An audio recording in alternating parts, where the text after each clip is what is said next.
Good afternoon, everyone, and welcome to the Woorilla Poetry Prize Virtual Poetry Afternoon. And thank you. We had a slight delay, a few technical issues, but we are looking forward to what's going to be a fantastic afternoon, a feast of poetry. But let us start first by a acknowledgement to country.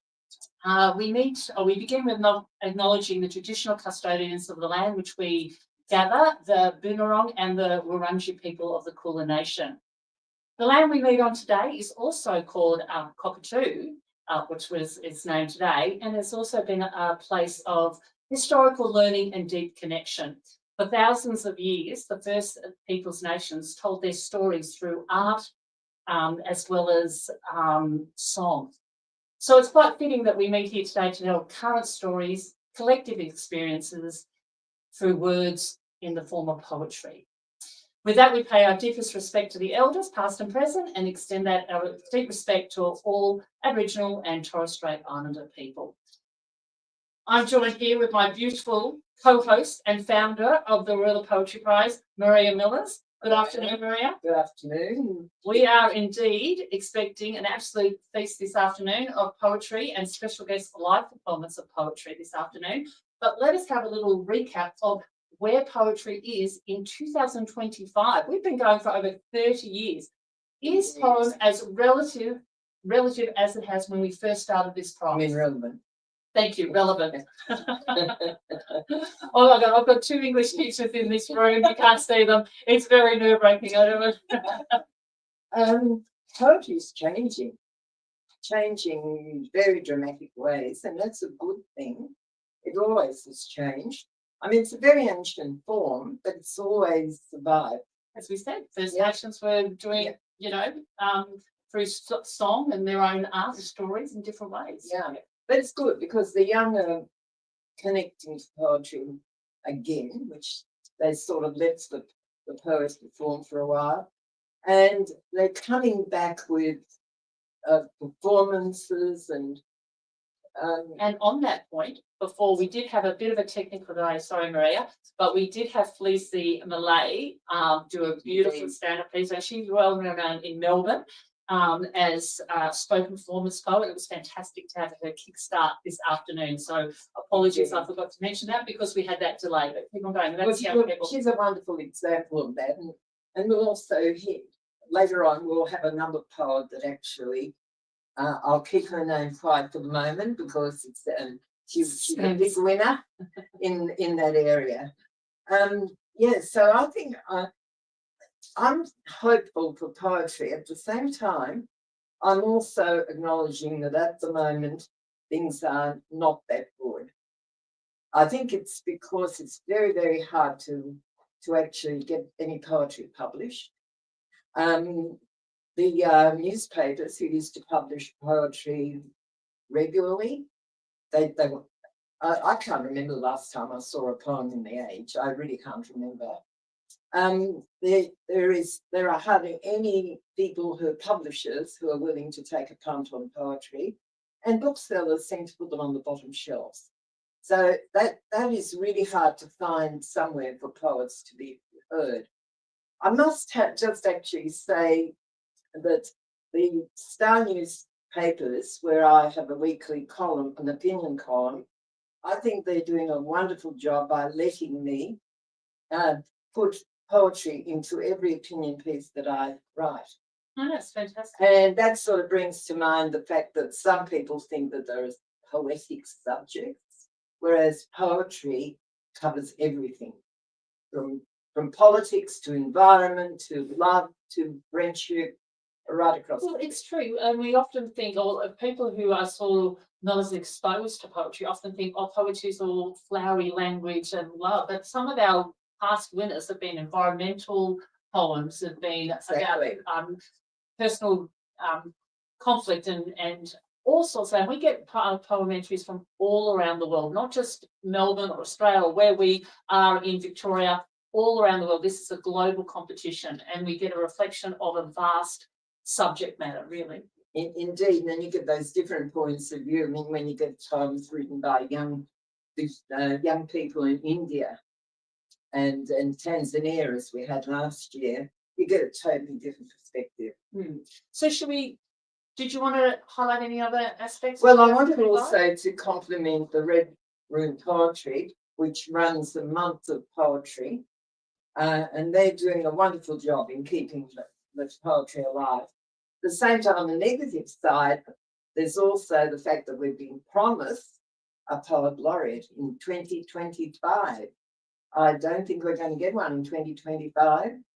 And I mean, I think this is just so bad when other countries, the USA's got a poet laureate. I'm not going to forget her name. I know her surname is Limond, Ada Limond. England has one of my favourite poets, Simon Armitage. Just about every country, European country, does acknowledge poetry.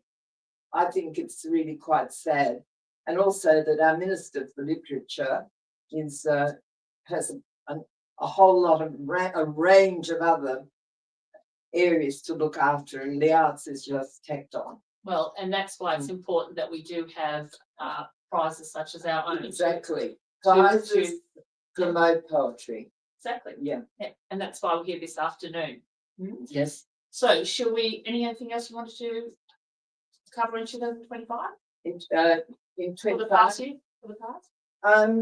Well, I think it's for Woorilla, it's been a good year because people are really interested in what we do, and I hope that they're entering like mad at the moment because it's only 2.5 weeks to go. Correct. So that's it. It's a good time to have our afternoon of poetry here, not only to showcase what happened last year and have a few reflections, but also to remind everyone to start getting their poems in. We know we're already receiving entrants, but we've only got 2 weeks to go. So, or if you haven't entered yet, start getting ready for it. So, should we turn that? We've got Gayelene Carbis as the Louise Rockney Youth Judge, Yes. who's returning from last year.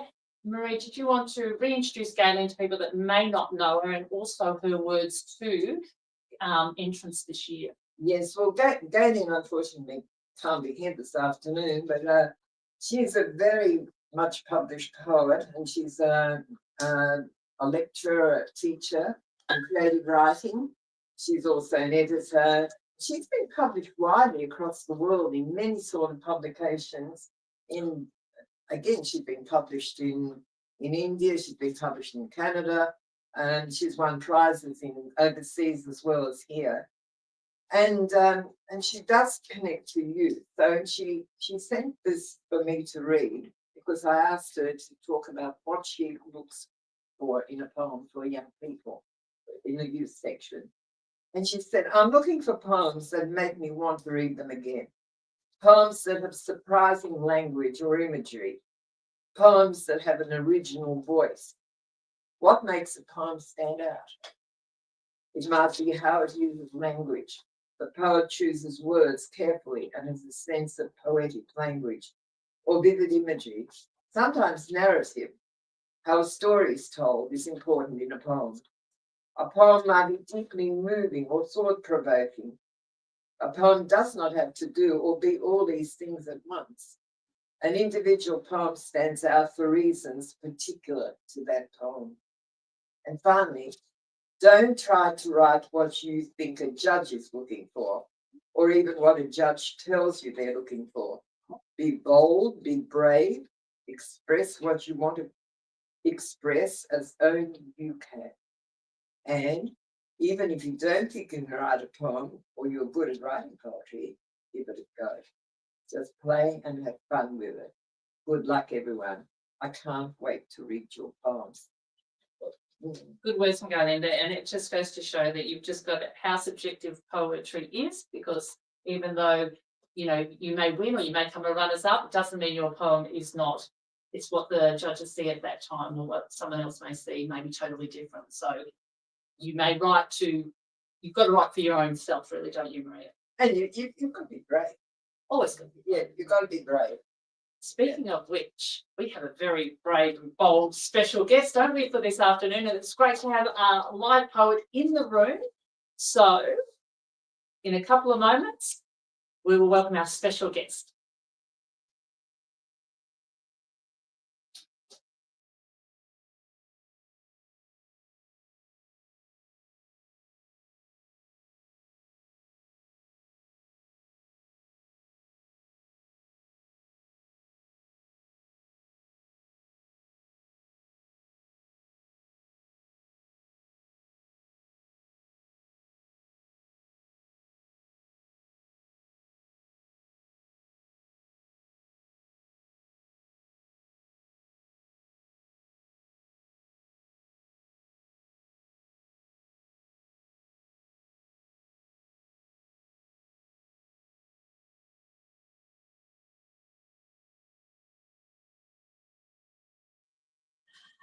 And we have Aloma Davis, who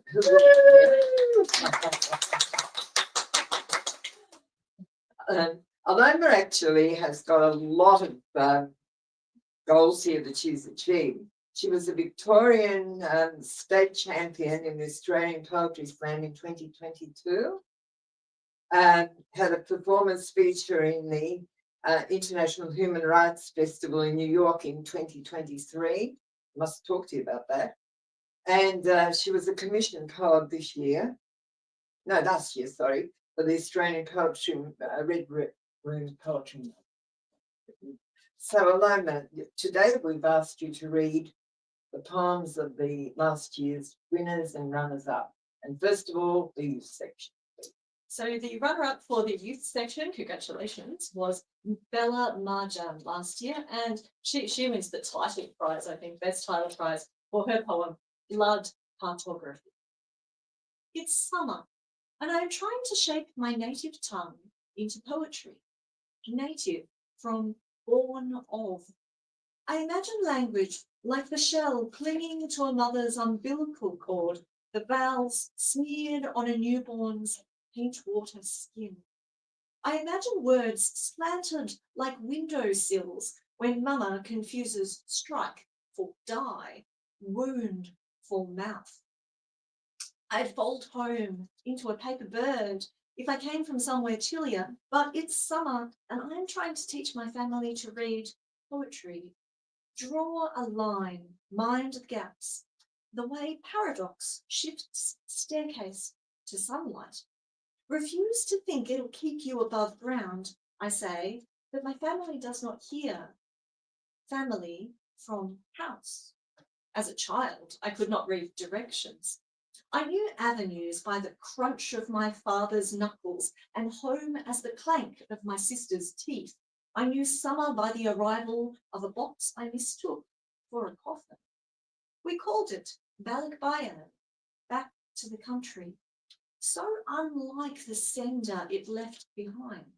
When my father split the cardboard, I pictured mama crawling from the slits the way a baby pushes itself away from womb and into the world. But the only thing to spill out were the yellowing pages of another second-hand dictionary. So forgive me when I linger on the words, this stanza, because summer is the last time I teach them to write poetry. Think of the poem as a map you can fold into threes, femur, vein, foot. Think of it like an invitation for a wedding composed only of widows. Think of it as the last whole thing you will leave besides your body. I open my palms to show my mama the letters, ask, do you understand? But she doesn't hear me. She's gazing at two sparrows huddled on the ground, like their countries she's only read about in books, smiling quietly at those soft, tiny things I know someday she will learn to name.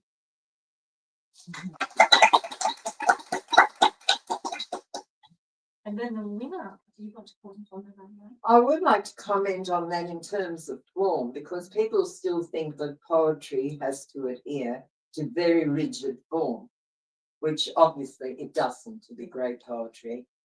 Yes, but it does have to have, it has to have rhythm, and it does have to have imagery and the right words, as Coleridge said, the right words in the right order. And that is the definition of poetry. Yeah. Yeah, one of the definitions. Yeah. It's a slippery thing to define, actually. It is. It's very difficult when you try to pin it down. Yes. I think actually probably my favourite quote is Emily Dickinson on what a poem is. And I'll just read it to you. She says, if I feel physically as if the top of my head were taken off, I know it is poetry. Yes, that's beautiful, isn't it? Yeah. Yeah. And Sylvia Plath, who said poetry is the blood jet. Yeah. Yeah. Gorgeous. All right. The winner of the youth category last year was Cloris She, and They wrote Nocturne to Grand Odalisque, and it was an ekphrastic poem which was based on a painting of a nude figure which is reclining, and it was by Jean-Auguste Dominique Ingres in 1814, and we saw the inclined figure who was believed to be a concubine found in the Louvre Museum. And the painting has been criticised for the figure's anatomically inaccurate proportions and elongated torso. We get the perspective of that figure in this poem. So I've done it. Drank enough milk, collected extra vertebrae in my spine. 2 million years ago, I slithered out of swamps, severed my thrashing tail. Today, I exchanged my claws for that coccyx. On the divan, I stretch my full length, watch my limbs roll off frame and fossilize. The line between girl and fossil is this languid reclining, forgetting to pull taut the leash wrapped around a dangling foot. Even now, a tag still tickles my neck, claims a return address and a price. Each day, I forget more how to roll over, sit up, shake. My paws erode to glossy nubs, stinking cores. With us fossils, it's never too early to think of resell. Our bodies now up-priced memorabilia, catalogued inventory of assets, eye, mouth, adipose, moles, split ends, eyelashes. For the decomposed, evolution is economical, not unforgiving. It's hard leaving the old home, the package, no matter the wreckage or the submerging. I hold my scarf tight and pull back my bangs. Beside me, there's a painting of fruit tumbling onward from the basket, smooth skin rupturing with each bite. I twist flabs of my neck around my finger, flushing ambrosia. I try flexing, limbs springing open and close. I burrow head first, mouth filled with mud. Cracking my knuckles, I pluck all the feathers off a peacock, assemble a fan, stroke my crescent white meat. Lately, the market has shifted, wheeling in me the new still life, fresh slice of moon, fat and ripe, on sale. What feeling? Cheap harvest planet. Who else but the moon knows to be held like an eye, offering just its cold orifice? Who else but the eye knows how to overfill with shadow, holding something big and blinding, whipped by light? I do. Over my shoulder, the expanding stars shuddering behind me blaze into street lamps, into the spotlit faces of museum visitors, arching necks, holding flash-lit screens, pushing closer and closer. So I've done it. Swivel and aim.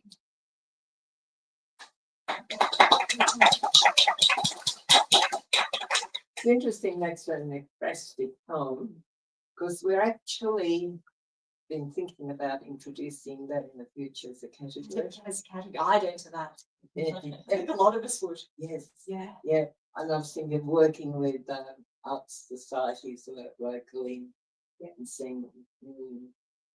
Yes, a lot of people don't understand that what it means. They sort of think they have to describe the painting, but It's a launching off point. that's right. Yeah. Yes. Yeah, and you use it as a prompt for As a prompt. your own work. Exactly as she has done. Yeah, with reference to the visual. Yeah. Yeah. Yes. Thank you for those. And it was really they're lovely poems, and they're very mature poems. They are from the youth category. For the youth category, yes. Yes. We've noticed that we get very mature poems.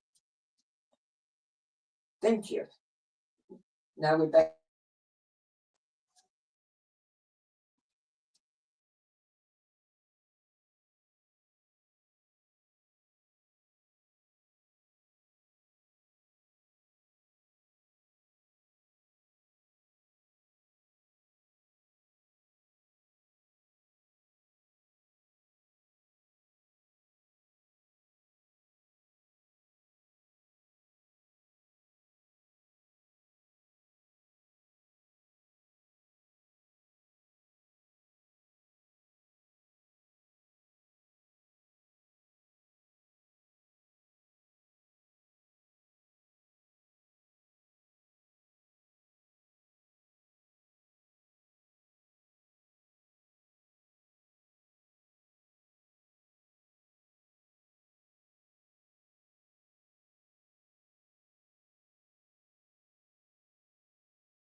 Yes, welcome back and thank you to Aloma. Isn't it great to see someone who can Oh. actually really read and bring those poems to life? Exactly. Yeah, and as you were speaking with Aloma, the youth category is for people that are 18 and younger. I wasn't even looking at paintings. When was that painting? And you said 18, 14 and making reference to that. I don't know, misspent youth. I blame my mother for that.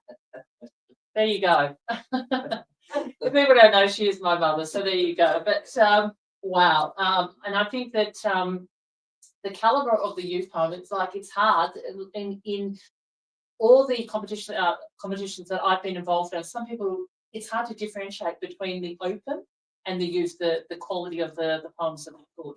And as Loma read them and bring them beautifully to life, you can see, you wouldn't think that that was actually a youth poem, don't you think? Exactly. Exactly. They could have been entered in the Open section, Yeah. yeah. So lift your game, open section. It's on. It's on. It's on for everyone. Now, exciting times for the Woorilla Poetry Prize as well, because we welcome a new judge to the Judith Rodriguez open section. That's Andy Jackson. Would you like to introduce Andy to our 2025 judge?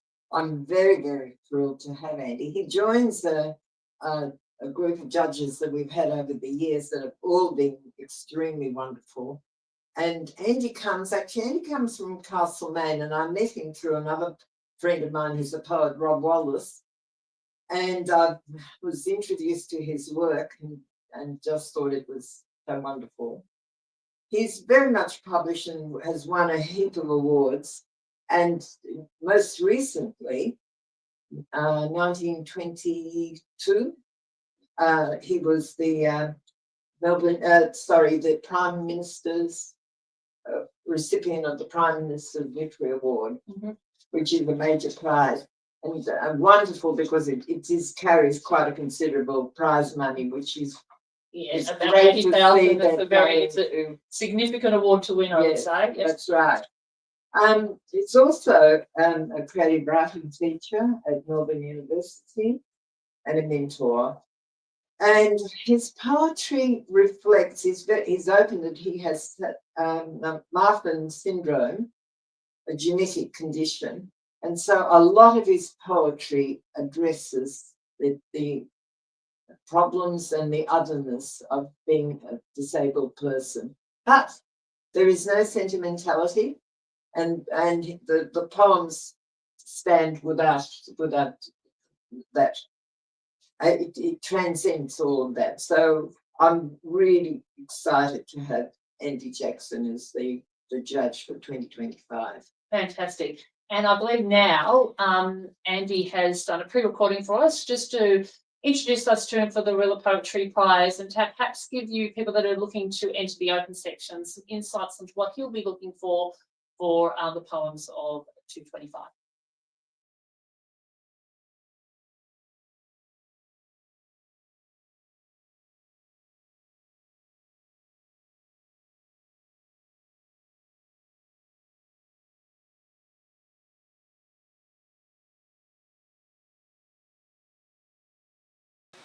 Hi, my name's Andy Jackson.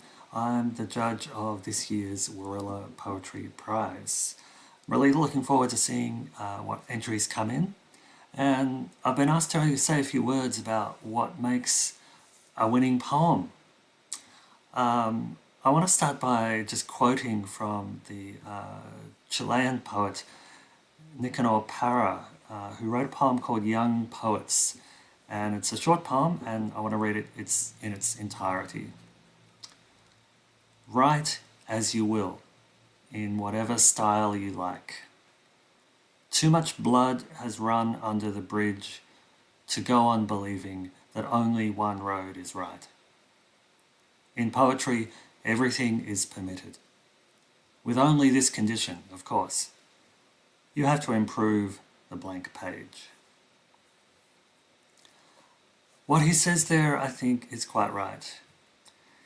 Too much blood has run under the bridge to go on believing that only one road is right. And also that poetry is always this negotiation with the blank page.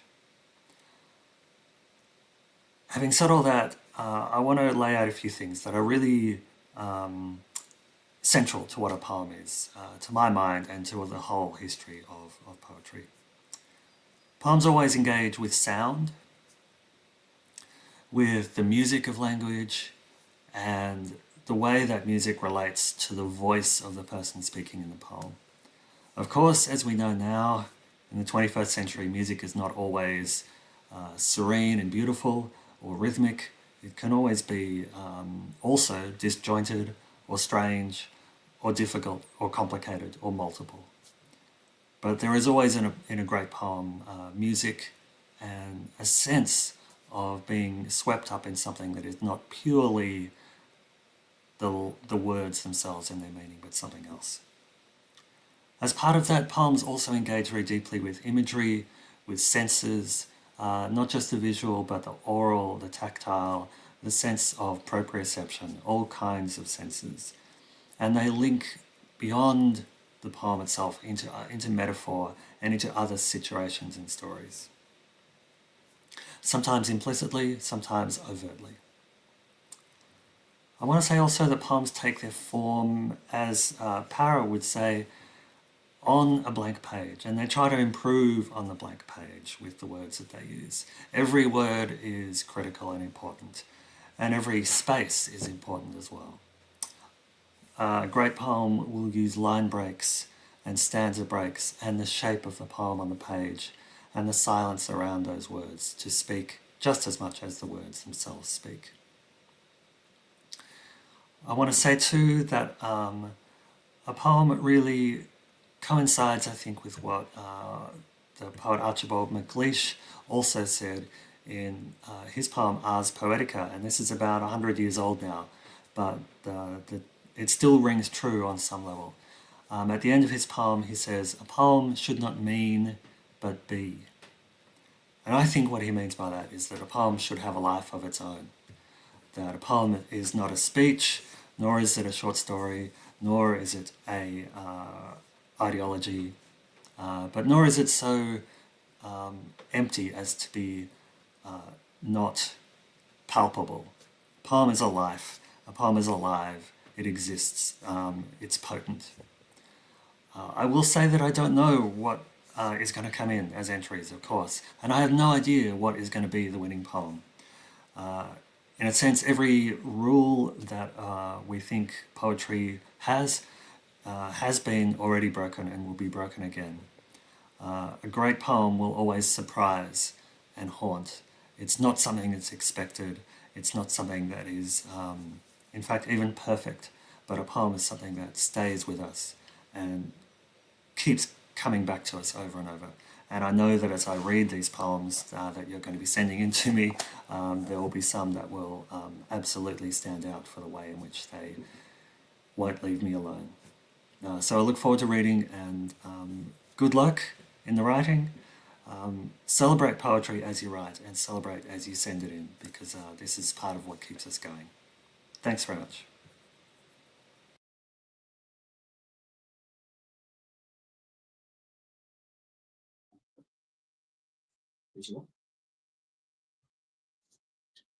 We have Alona back here to read the poems from the open section, but before that, I must correct that I have seen his moment. I'm sorry, Andy, but you were the Prime Minister's choice in 2022, not 1922. Alona. All right, so we have the runner-up of the open category last year was Rico Craig with the poem A Saturday in Nundle. And I reread this one last night in preparation and cried. So we're going to work on not crying this time. That's the goal. So before you just pause for a second.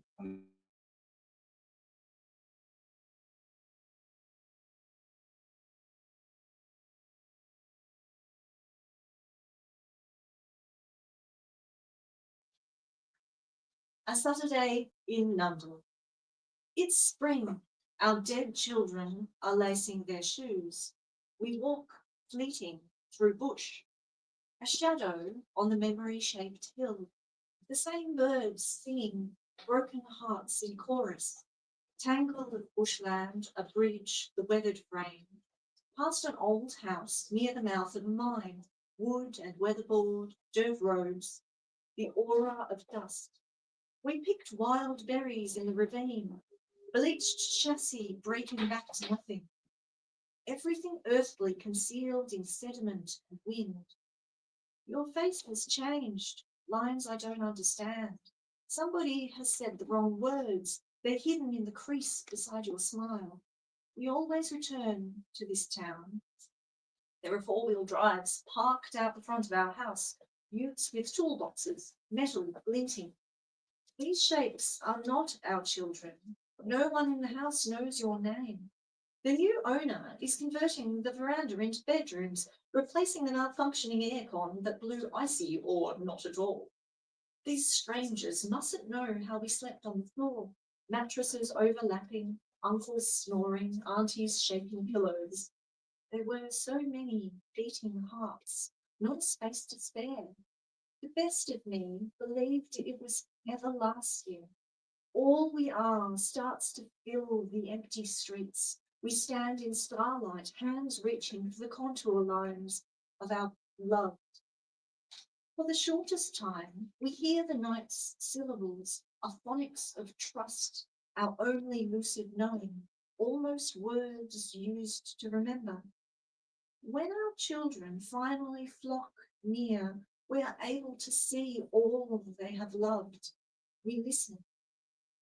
We enter their 9 secret rooms, riddle nights, move with them through terrains of water, ice and mud, until morning. Their secrets fill us, surround the last things we will know for the binding hours we are with them. Birds invading a chapel, streets and their wise circles. We feel what it is to bear a tremble, the fragile fear waning. We learn new words to name what we love, sounds with unfinished meaning. Our last steps are through the dream of grass, ankles clutched by undergrowth. We fall, syllables audible, trusting into the spinifex of sound, fingers curled against forgetting. No.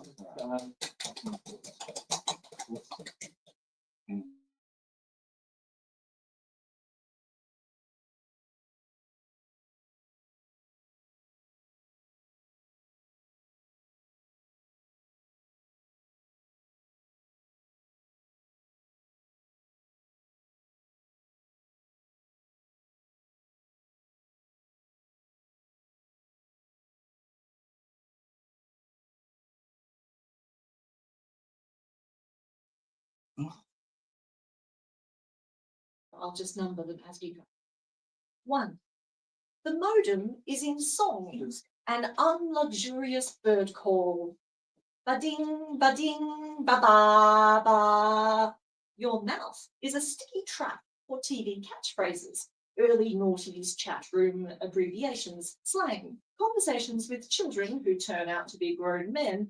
These years, a strange house, taking their rent, burying your cats in graves soon opened by roots.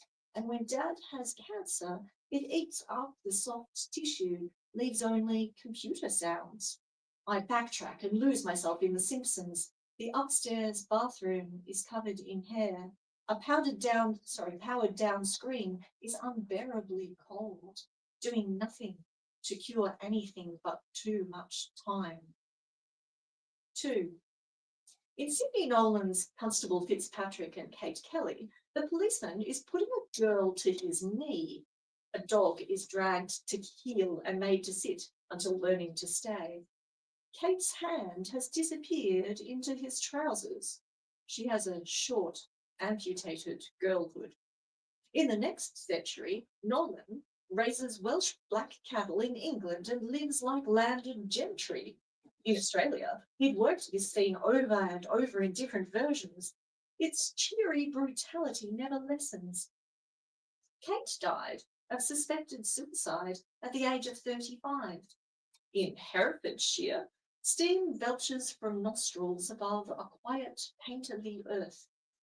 In Dam, outside Forbes, New South Wales in 1898, they find a body, born from it 4 children, breasts swollen still for an infant. 3. We take the afternoon off. The highway is surrounded by dead volcanic plains. The tea service offers mini sandwiches, instant coffee and hot water in urns. We dress in black, only to find everyone in muted brown, maroon and purple. Our ideas of mourning are out of fashion. His widow is frail, but stops in the rain before the hearse eases onto Geelong Road, a column of daughter on each side. A slideshow remembering his surf coast bronze, the big hands scooping fish out of the bellarine, the grey and blue painted tinny. I recognise my chin in a dozen faces. Above Point Danger, we share an ice cream with Mum on the cliffs. We talk about dying, as you do when surrounded by people with the same perishing bloodline. Below, a handful of surfers shine in and out of the sea, always pushing and pulling, shore to expanse.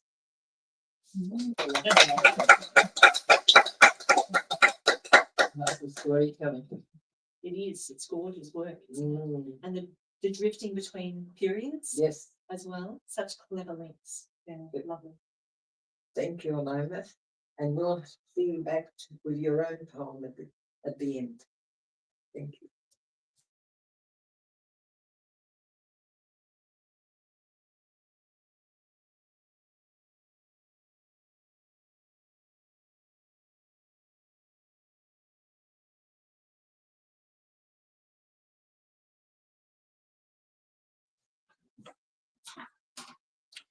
Thank you, Aloma. Great reading and great poetry. And if you're thinking about entering the open section, and hopefully that's inspiring to you, because some really, really clever artistic work there, and so well read too. I think that's Beautifully. no wonder I don't get the job for reading poems, to be honest. But anyway, maybe next year. Maybe next year I'll pack it. And just for those watching, we're sorry, a bit of a technical issue. We have had technical issues all afternoon.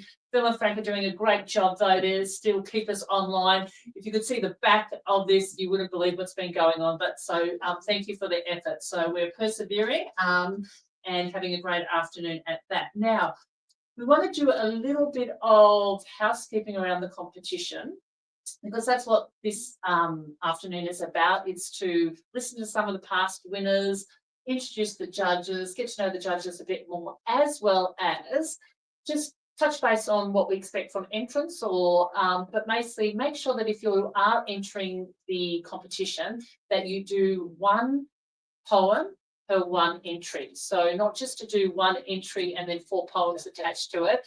It's actually one entry for both sections, one poem, one entry. That's how it works. But you can enter as many, many times as you like. In fact, we highly encourage it.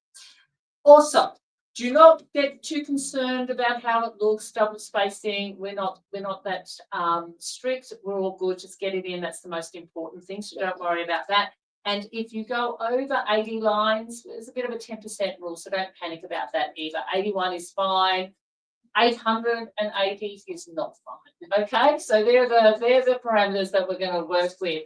Ruth, anything else that you'd like to say about? What I didn't mention when I was talking about the bad things that are happening to poetry. Are you going to end on a bad note? Well, That doesn't matter. We've got a moment coming up, so we're going to end on a good note no matter what. I think it's important that to actually be upset about the fact that Meanjin, which is a magazine that has given so many poets their initial start and has promoted the work of ones going back to like Judith Wright and A.D. Hobles Murray, more recently Sarah Holland Batt, and many, many more, is closing their door in October. And it's purely because the Melbourne University Press, part of Melbourne University, will not cough up the money. It's just as They basic. need more philanthropic monies in those areas, really. They need to, that's what the arts needs. Well, one can have a look at the salaries of the chancellors and That all, they can Yeah, take their I salaries see. and use Yeah. that as well. So that I think was a really horrible bit of news for not just poetry, because they publish fiction, essays, commentary, and Well, it's just sad about the publishing whole environment, really. It's everything. It's print, publishing, and everything. Just the whole. well, I don't know. They seem to be publishing a lot of second-rate novels, Yeah, I suppose so. and I might actually just add my little. I was thinking the other day, why can't book clubs actually get a collection of poetry to discuss? And I would suggest, for instance, Sarah Holland-Batt's The Jaguar. What's her name? The Chinese Fish, and many more books. The drop there ones. She's Everywhere looking at the moment for advice. Yeah. She's looking to follow apart for the advice. Yeah, the Great Leaves Chinese Fish is a book about migration. We need someone on the The Jaguar is a book which chronicles the journey that a daughter takes with a father who's dying from Parkinson's. And well, Drop Bear is it's a book about the Aboriginal, the Indigenous experience, or for that matter, Andy Jackson's Human Looking, or Gayelene Carbis's I Have Decided to Stay Vertical. wow. All of them Yeah. would be tremendous for discussion. And I love how she put the judges at the end of that, because I thought that was very woven in there, very, very strategic and very good of you. I think that kind of brings us to a wrap for this afternoon. I think it's been a beautiful afternoon to hear some of the wonderful poems that were won last year in 2024. We are looking so forward to what 2025 brings. Just a reminder, it closes on the 30th of September. So start to get those entries in now. So you've got about 2 weeks left. We do have the grand, finale, the prize ceremony on the 16th of November. We would love as many people as we can, but please also register for that event, because it is a catered event and we'd love to have as many people as we can. It is online as well as in person, and that is the Hubbard at Emerald. So we look forward to seeing you there. And where you can, if you can, any donation to the prize is much appreciated. You can go on the website and you can donate at any time. We are totally run by all volunteers. It's fully volunteer. We give our time and energy and effort so that we can keep on promoting the art form of poetry. So any donations are much appreciated. Marie, is there anything you'd like to say before we close off with her own work? And I'm very excited to look forward from Woorillam, but is there anything else you'd like to say? I just people keep reading poetry and keep writing poetry. Okay, I'm going to move out of this seat now, and Woorillam is going to take us off for what will be our final segment for the afternoon. So thanks for joining us, and we'll see you on the 16th of November. Bye now.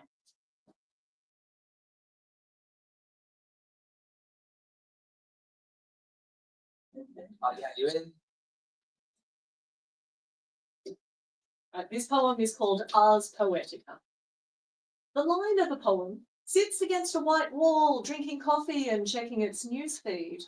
It's confident, having stamped straight and sure across the page, and if it looks around, which it can if it cranes its neck up or down, it can only see a crowd of nodding lines ordering the same coffee, perhaps soy instead of almond, in the echo chamber of its own stanza.